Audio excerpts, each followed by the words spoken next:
মধু রাতেও মিশাতে পারেন, মধুটা চাইলে সকালবেলা মিশাতে পারেন।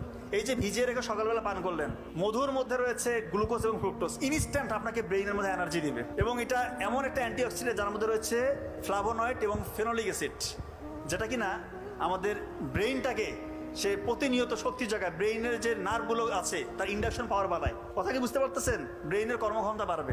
হলুদের গুঁড়ো, এটা একটা অ্যান্টি ইনফ্লামেটরি এজেন্ট, এটা আমাদের ব্রেইনটাকে সুরক্ষা দেয়, নিউরনগুলোকে সাপোর্ট দেয়, নিউরনকে ধ্বংসের হাত থেকে রক্ষা করে। এবং BDNF, brain drive neurotrophic factor, এইটা রয়েছে, এটা এক ধরনের প্রোটিন, এটা রয়েছে হলুদের গুঁড়োর মধ্যে।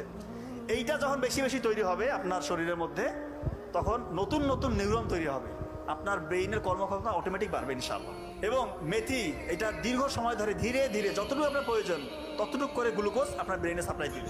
তার মানে এইটা যদি একসাথে আপনি খান, আপনার ব্রেইনের ক্ষমতা অন্যদের থেকে বহুগুণে ইনশাআল্লাহ বেড়ে যাবে। প্রতিদিন সকালে এটা খাওয়ার চেষ্টা করবেন, রাতে ভিজিয়ে রেখে সকালে খান।